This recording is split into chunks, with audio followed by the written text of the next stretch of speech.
Dans cette vidéo, je vais te révéler les 7 leviers pour craquer ton business de freelance. Si tu veux développer ton activité freelance, signer des clients chaque mois, créer une vraie stabilité financière sur le long terme, sans cramer ton énergie, alors écoute attentivement cette vidéo. Les 7 étapes que je vais te partager sont essentielles à la croissance d'une entreprise prospère. Donc, si tu as l'ambition et que tu veux augmenter ton niveau de revenu, applique ce que je vais t'enseigner tout de suite parce que tu vas devoir obligatoirement passer par cette étape si tu veux développer ton activité et devenir libre.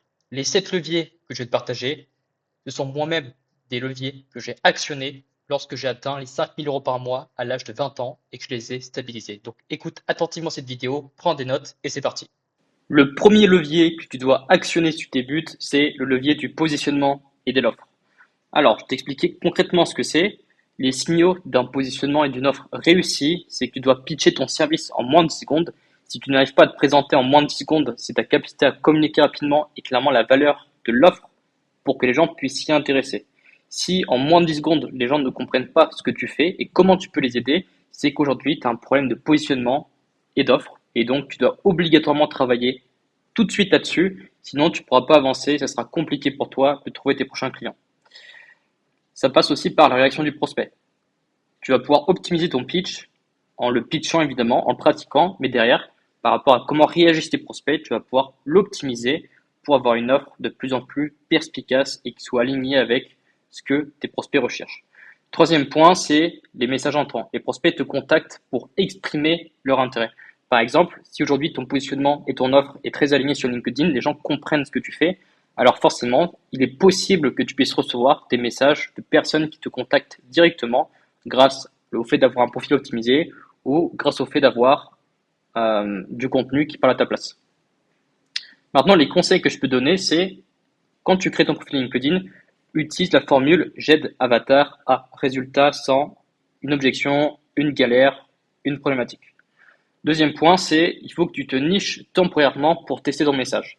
Alors, quand je parle de se nicher, évidemment, c'est quelque chose qui est extrêmement important parce que si, imaginons, tu es branding designer, tu dis bonjour, je suis branding designer, sachant qu'il y en a des dizaines d'autres qui sont déjà positionnés avant toi sur LinkedIn et qu'il y a des designers, enfin des branding designers qui ont 5 000, 10 000 abonnés, 15 000 abonnés, ça sera très compliqué, toi, avec tes 500 000 abonnés, de te faire une place. Donc c'est pour ça qu'il faut que tu te niches pour commencer, comme par exemple, je suis branding designer pour les auto-entrepreneurs. Je suis branding designer pour les agences. Pour les agences par exemple. Et c'est comme ça que tu peux te nicher et avoir du résultat temporairement. Et ensuite, dès que tu as assez d'affluence, là, tu pourras étendre ton positionnement et commencer à grignoter un peu plus de parts de marché. Troisième point, c'est fais des appels de test pour valider l'offre avant que quoi que ce soit.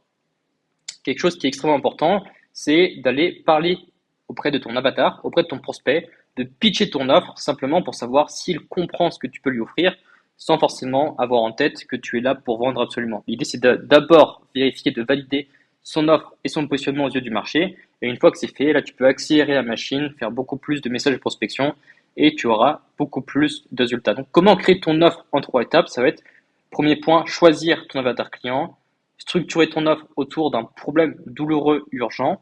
Troisième point, c'est formuler une promesse claire qui donne envie, qui crée du désir. Maintenant, on va passer au pilier numéro 2, qui est la délivrabilité, les résultats. Même si tu es freelance, que tu travailles tout seul, tu dois absolument clarifier le processus de production. C'est-à-dire que quand tu signes un client, quelles sont les étapes et le timing de production, le timing de délivrabilité que tu peux lui offrir. À quoi ça sert de définir les étapes? Déjà, toi, c'est beaucoup plus clair et ça permet de rassurer ton client quand il pose la question de OK, qu'est-ce qu'on doit faire ensuite? Bah, tu peux carrément offrir en bonus une roadmap avec des timelines. Bah, bonjour Maxime, tu viens de signer chez moi. Je te partage une roadmap très claire qui va te présenter comment je fonctionne, par quelles étapes je vais devoir faire pour avancer dans ton branding, par exemple, et à quel timing tu vas pouvoir recevoir toutes les ressources, me faire des retours, à quelle étape j'aurais fini la charte graphique, etc. Et le fait de donner ce petit livrable que tu peux créer en l'espace de 30 minutes, bah, ça a beaucoup de valeur, ça rassure ton client, ça crée la confiance. Et surtout, quand une personne vient d'acheter ton service, c'est extrêmement important de le rassurer et de lui dire, t'inquiète pas, tu m'as donné de l'argent, je suis la bonne personne, donc t'inquiète pas, tout va bien se passer, je suis là pour t'apporter des résultats. Le fait de montrer que tu as envie d'être auprès de tes clients, forcément, ça a beaucoup plus d'impact sur le long terme et tu verras que tu vas gagner aussi en recommandation. Deuxième point, c'est développer des templates et des systèmes. Ça permet de gagner du temps. Donc, ça peut passer par créer des outils, créer des templates, des process, tout ce que tu peux automatiser ou tout ce que tu peux dupliquer potentiellement, bah, essaye de le mettre en place parce que derrière, tu vas pouvoir gagner énormément de temps et prendre de plus en plus de clients sur le long terme. Troisième point, c'est acquérir tes premiers clients. Donc forcément, quand tu démarres, il faut que tu obtiennes tes 3 à 5 premiers clients satisfaits le plus rapidement possible parce que derrière, tu vas pouvoir récolter des témoignages, tu vas pouvoir t'en servir pour ton marketing, tu vas pouvoir communiquer sur la satisfaction de tes clients et quand tu vas avoir des prospects qui sont un peu plus sceptiques par rapport à ton service, bah, tu pourras communiquer ce que tu as fait pour eux et forcément, ça crée la confiance et c'est beaucoup plus simple pour les convaincre en appel de vente. Alors, la deuxième étape, c'est le fait d'avoir un bon investissement. Le client dit que c'est un bon investissement, ça c'est un très bon indicateur quand une personne est satisfaite. Deuxième point, c'est la recommandation naturelle. Ton client te recommande naturellement. Troisième point, c'est client gérable. Tu pourrais gérer 3 à 5 clients en parallèle sans stresser. Si tu remplis ces 3 critères ici, ça montre que tu as une bonne délivrabilité, que tes clients sont satisfaits. Mais en tout cas, si aujourd'hui tu n'as presque pas de recommandations, tes clients ne disent pas que c'est un bon investissement, ou même tes clients ne te recommandent pas naturellement, et que tu te dis, OK, là, si je prends 3 nouveaux clients, franchement, c'est compliqué, je stresse, ça veut dire que tu n'as pas encore une bonne délivrabilité et que tu n'as pas encore craqué ce levier. Et donc, tu dois continuer à travailler dessus, sinon tu ne pourras pas scaler et développer ton activité sur le long terme. Les conseils que je peux te donner pour augmenter les résultats de ton service, c'est de toujours demander un feedback à la fin de la prestation. Moi, ce que j'aime bien faire avec tous mes clients, c'est on vient de terminer la prestation, on se fait un petit appel d'off-boarding ou dans lequel je pose des questions. Des fois, j'envoie un formulaire dès le milieu de la prestation où je pose des questions. OK, qu'est-ce que tu en as pensé? Quel résultat tu as eu? Quelles sont les retombées que tu as eues? Et sur une note de 1 à 10, à quel point tu serais prêt à recommander le service? Qu'est-ce que je peux améliorer derrière? Qu'est-ce que tu as moins aimé? Et le fait de toujours demander du feedback, bah derrière, tu peux implémenter les retours dans ton offre, implémenter les retours dans ton service pour augmenter la satisfaction client. Et forcément, une entreprise prospère, c'est une entreprise qui satisfait ses clients et ça, c'est complètement obligatoire. Ne cherche pas à faire parfait, cherche à faire utile. Parce que notamment, ça sert à rien d'être perfectionniste et le fait d'être perfectionniste, ça ne veut pas dire que tu apportes des bons résultats. Des fois, tu peux passer beaucoup de temps et tu peux perdre beaucoup d'énergie sur des petits trucs qui n'apportent peu de résultats. Et notamment, toi, ton job, c'est de passer beaucoup de temps et beaucoup d'énergie sur le 20-80 qui apporte le plus de résultats à tes clients. Le troisième point, maintenant que tu as un bon positionnement, une bonne offre et que tu as un bon service, c'est l'acquisition. Parce que si tu ne sais pas trouver des clients, tu ne pourras pas développer ton chiffre d'affaires. Et une entreprise qui ne trouve pas de clients tous les mois, c'est soit une entreprise qui n'avance pas, qui stagne, ou soit c'est une entreprise qui est en décroissance. Donc la compétence de l'acquisition, c'est sûrement la compétence la plus importante et le levier le plus important pour avoir une entreprise prospère parce que c'est ce qui définit la croissance. Donc globalement, il faut que tu choisisses un canal d'acquisition. Tu peux pas te poser sur ta chaise et te dire, OK, j'attends que les clients y tombent. Si aujourd'hui tu as de l'ambition, il faut absolument que tu puisses trouver un canal d'acquisition. Donc ça peut être par exemple LinkedIn, par la prospection, par la création de contenu. Ça peut être par du cold email, c'est le fait d'envoyer des emails à froid à des personnes qui ne te connaissent pas. Ça peut être par le fait de faire du cold call, le fait d'appeler des prospects directement au téléphone, ou ça peut être des événements physiques, du networking, ou ça peut être aussi de la prospection en physique. Imaginons, tu vas voir des agences immobilières, bah, tu peux toquer à leur porte, leur dire bonjour, je me présente, est-ce que vous aurez ce besoin, j'ai quelques questions à vous poser. Ensuite, si on part de LinkedIn ou du mail, il faut que tu puisses créer du contenu ou une séquence de prospection claire qui donne envie. Moi, ce que je peux te conseiller, c'est de créer un lead magnet. Quand tu offres de la valeur à des personnes qui ne te connaissent pas, forcément, ils sont plus enclins à t'écouter.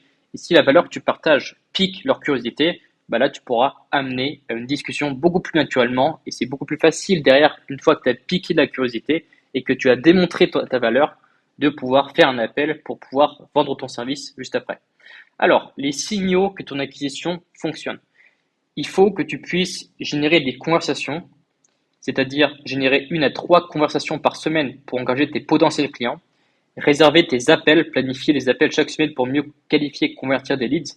Notamment, il faut que ton acquisition soit prédictible, donc prédire le flux de leads, donc le flux de prospects euh, dans ta pipeline pour pouvoir une meilleure planification dans ton agenda. Si aujourd'hui, ces trois critères, tu les remplis, bah, ça montre que tu as une acquisition qui fonctionne et c'est plutôt bon signe. Ça veut dire que tu n'as pas besoin de travailler là-dessus. Mais si aujourd'hui, tu n'arrives pas à avoir des appels chaque semaine, que tu n'arrives pas à générer des conversations avec des inconnus chaque semaine, c'est que tu as sûrement des problématiques d'acquisition et donc tu n'as pas encore craqué ce levier. C'est pour ça que tu n'arrives pas à avancer correctement. Les conseils que je peux donner pour justement avoir plus de résultats dans ton acquisition, ça va être de prioriser la régularité par rapport à la perfection. Encore une fois, l'acquisition, c'est un jeu de long terme. Il faut jamais abandonner. Et surtout, il faut pouvoir itérer, avoir du feedback et améliorer derrière, c'est obligatoire. Notamment, ne change pas de canal ni d'avatar tous les 15 jours, sinon tu n'auras pas assez de matière, tu n'auras pas assez de data et tu ne pourras pas itérer correctement avec les bonnes données. Il faut savoir être patient et c'est sûrement la clé de la réussite dans l'acquisition. Notamment, il faut que tu connaisses ton avatar client pour pouvoir créer le meilleur hook possible et que tu te poses la question, ok, par rapport au message que j'envoie, pourquoi mon prospect devrait s'arrêter sur le message que je lui partage?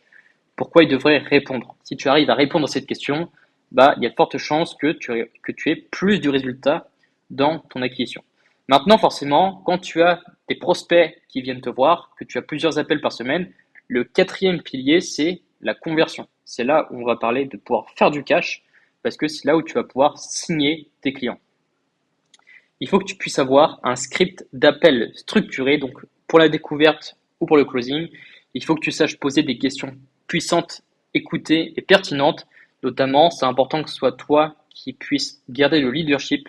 Si aujourd'hui tu n'as pas de ligne directrice dans tes appels, ça va être très compliqué de convaincre parce que le but d'être un vendeur, c'est de mener le prospect là où tu veux en lui posant les bonnes questions. Notamment, il faut que tu puisses avoir un certain leadership pour le guider, le rassurer, lui faire prendre conscience de ses problèmes et surtout gérer les objections. Et si tout ça, ça fonctionne, tu vas pouvoir signer tes clients. Notamment, quels sont les signaux que tu as une bonne conversion par rapport au nombre d'appels que tu fais. Si tu arrives à signer entre 30 et 50% de tes appels, c'est que c'est déjà bon signe. Donc, je te félicite pour ça. Le deuxième point, c'est les retours positifs. Par exemple, merci pour ton appel. Même si les personnes ne signent pas, j'ai pu apprendre des choses, t'ai mis le doigt sur plusieurs choses dont je n'avais pas conscience. Et troisième point, confiance élevée. Tu te sens confiant, peu importe qui tu as en face. Et ça, c'est important. Si aujourd'hui, peut-être que tu trembles un petit peu en appel de vente, c'est que tu n'as pas assez pratiqué, que tu n'as pas encore craqué ce levier. Et donc, tu dois continuer, ne pas abandonner. Et je vais te donner trois conseils tout de suite pour devenir un meilleur vendeur et améliorer ta conversion. Premier point, premier conseil, c'est travailler ton mindset. Il faut que tu réalises que tu n'as rien à prouver, tu es là pour aider. Notamment, les meilleurs vendeurs, ce ne sont pas les personnes qui sont agressives ou quoi que ce soit. Souvent, ce sont des personnes qui sont assez légers, qui sont beaucoup à l'écoute et qui posent les bonnes questions. À chaque fois que j'ai une personne en appel de vente, j'essaie toujours de l'aider le mieux possible, même si j'arrive pas à le convaincre, même si c'est pas le bon timing, que la personne n'a pas le budget. Moi, de mon côté, j'essaie toujours de donner de la valeur pour que la personne puisse garder un bon souvenir de cet appel et un bon souvenir de moi. Deuxième point, il faut que tu te focalises sur la douleur et sur l'objectif. Parce que si tu ne remues pas le couteau dans la plaie, que la personne n'a pas conscience de quel résultat elle peut attendre avec toi, bah, ce sera très compliqué de signer. Il faut que la personne puisse se projeter, puisse se visualiser en disant, OK, si j'investis 2000 euros dans le service, qu'est-ce que je vais pouvoir y gagner? Est-ce que moi, de mon côté, je suis vraiment convaincu des résultats que je vais avoir si j'investis dans cette personne et dans son service? Troisième conseil, c'est mettre en place une vraie séquence de relance après les appels. Et ça, c'est assez important. Les appels que tu as perdus, il faut continuer de les relancer parce que c'est notamment grâce à ça que tu vas pouvoir signer un à deux clients en plus tous les 3 mois en faisant un peu du repêchage. Donc, c'est une base de prospects chauds qu'il faut, mais surtout pas négliger. Et si tu arrives à avoir des résultats en closing, que tu as plus de 30 à 50% de tes appels de closés, que tu as des bons retours, que tu as une confiance, un bon mindset, que tu as des résultats, bah bravo, tu gagnes de l'argent et là on va pouvoir passer au levier numéro 5 pour pouvoir continuer à construire une entreprise prospère et pérenne. On va parler de la fidélisation et de l'upsell. Notamment, c'est par le fait de, ça passe, première étape, process relation client, et l'objectif, c'est la fidélisation du client. Je vais te montrer exactement comment ça se passe, quelle est justement l'aventure d'un client. Quand la personne ne te connaît pas, l'engagement est très faible, l'interaction initiale est limitée, la connexion est faible. Donc forcément, tu dois créer la relation le plus vite possible. Notamment, la première étape, c'est un onboarding, son introduction fluide au service.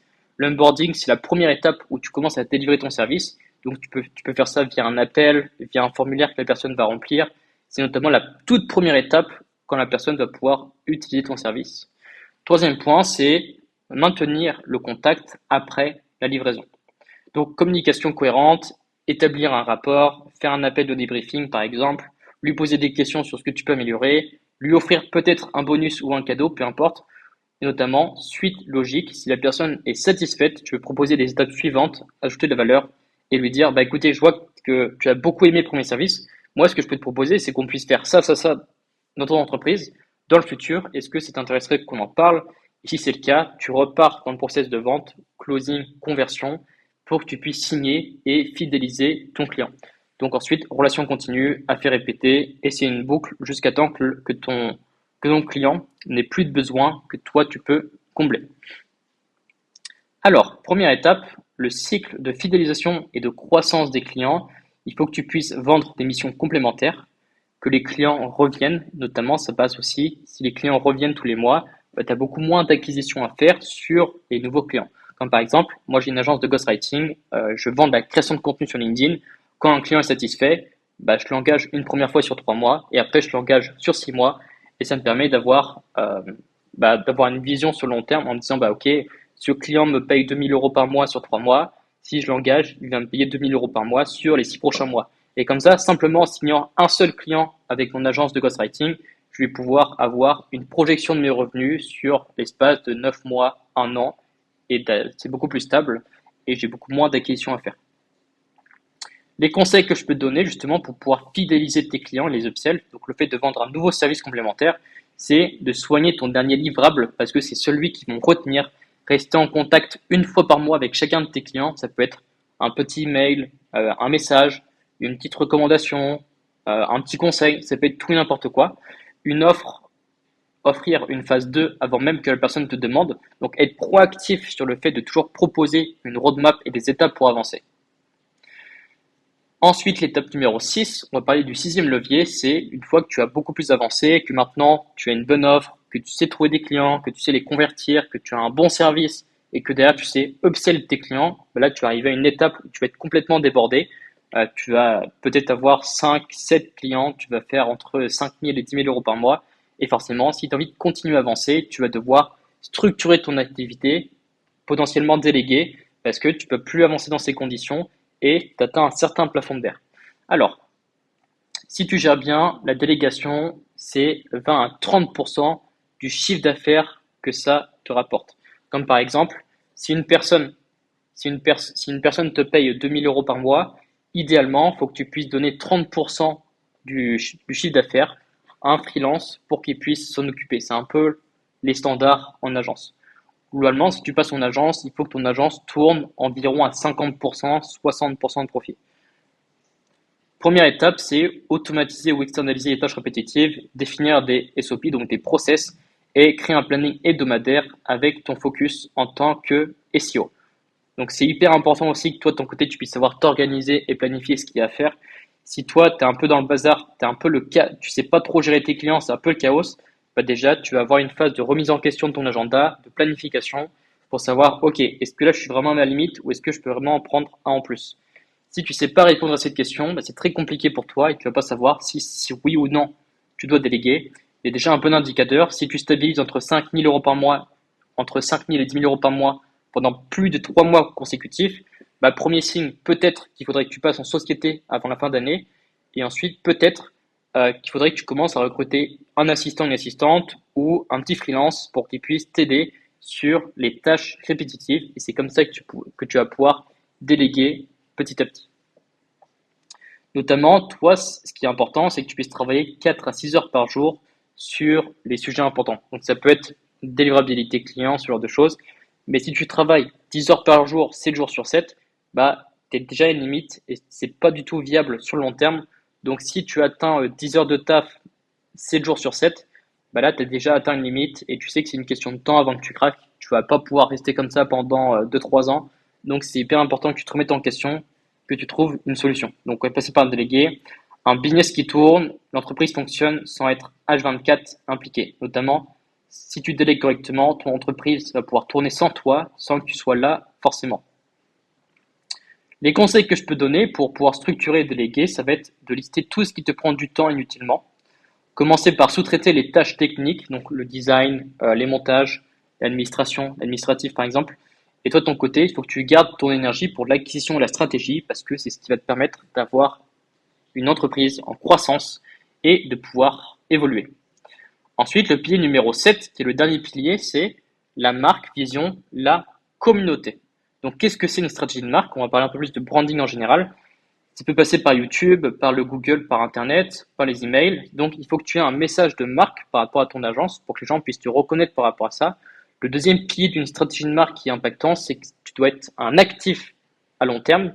Enfin, dans le sens où tu dois être actif, tu dois être régulier, publier ton message. Donc, ça, c'est par le fait de créer du contenu qui est assez impactant. Créer du contenu, continuer à prospecter, montrer que tu es visible, avoir une vraie empreinte aux yeux de ton marché. Notamment, il faut que tu aies une vision et que tu partages cette vision. Et si ta vision est assez impactante, elle va pouvoir créer de l'engouement. Et c'est pas le message que tu partages, le fait d'être régulier et le fait d'avoir une bonne vision impactante qui crée de l'engouement que ton entreprise va pouvoir être reconnaissable. Hop. Premier point, ce qui montre que ça fonctionne. Si aujourd'hui tu as de la reconnaissance par rapport à ton service, tu es reconnu dans la niche, tu es un leader d'opinion respecté, tu peux avoir une bonne réputation. Par exemple, des personnes te citent sur LinkedIn ou dans le contenu, c'est un deuxième signal positif. Le troisième signal positif qui montre que tu as une marque qui est impactante, que tu commences à te faire un petit nom dans ton secteur, c'est que tu as de l'engagement. Les prospects consomment du contenu avant même de s'engager. Et je pense que ces trois signaux, ça vous dit des choses. Quand vous scrollez un petit peu sur LinkedIn, vous visualisez forcément, vous avez peut-être des noms en tête de grands entrepreneurs, influenceurs qui sont respectés. Et quand on pense par exemple motion design, on pense à telle personne. Quand on pense développeur, on pense à telle personne. Ça devient un peu instinctif. Bah, c'est des signaux que les personnes on peut appliquer. Et ça montre qu'ils commencent à être respectés aux yeux de leur marché et qu'ils commencent vraiment à asseoir leur autorité et être reconnus comme un leader dans leur secteur. Donc ça, c'est vraiment la dernière étape. C'est une fois que tu as fait tous les derniers leviers ici, la dernière étape pour vraiment avoir de l'impact et de la croissance, c'est vraiment stratégie de marque et faire en sorte d'être reconnu aux yeux de ton marché. Les conseils que je peux donner par rapport à ça, c'est de raconter ton histoire. Donc ça va passer par créer du contenu, parce que si tu n'es pas visible, ça va être compliqué de pouvoir communiquer, ça va être compliqué en fait que les gens puissent t'identifier à ton secteur. Si toi-même tu ne fais pas l'effort d'être visible, ce sera très compliqué pour que les gens te reconnaissent comme une personne qui est experte de ce sujet, parce que souvent les gens en fait, ils n'auront même pas conscience que tu existes. Pas juste ce que tu vends, mais aussi pourquoi tu fais ce que tu fais. Il faut que tu crées une plateforme d'autorité, donc ça peut être un podcast, une chaîne YouTube, un school, une plateforme Notion avec des ressources, peu importe. Notamment, invite tes clients à co-construire, donc ça peut être créer du contenu avec tes clients, avoir du feedback, trouver des idées avec tes clients. Et c'est par ce fait que tu vas pouvoir construire une vraie marque et une vraie vision sur le long terme. Maintenant que tu as regardé cette vidéo, la suite logique que je peux te proposer, c'est de réserver un appel avec moi juste en dessous dans la description. Si aujourd'hui tu as envie de développer ton activité, que ça fait plus de 3 mois que tu n'as même pas dépassé ton chiffre d'affaires record, c'est qu'il y a un problème quelque part, il y a un problème dans la balance. Peut-être qu'aujourd'hui tu manques d'acquisition, tu n'as pas assez de visibilité sur LinkedIn, peut-être que tu ne sais pas comment t'y prendre pour trouver des clients tous les mois et avoir une visibilité en croissance. Réserve tout de suite un appel avec moi dans la description pour qu'on puisse avoir un bilan stratégique de 30 minutes, 1 heure, histoire de faire un bilan de qu'est-ce qui bloque exactement et qu'est-ce qu'on peut mettre en place ensemble dans les semaines, dans les mois qui viennent. Et si tu es intéressé, bah, je te présenterai mon accompagnement, mais il n'y a pas d'engagement. Je pourrais quand même t'aider gratuitement. Encore une fois, le premier appel est toujours offert. Merci à toi pour cette vidéo et on se retrouve à la prochaine. Ciao.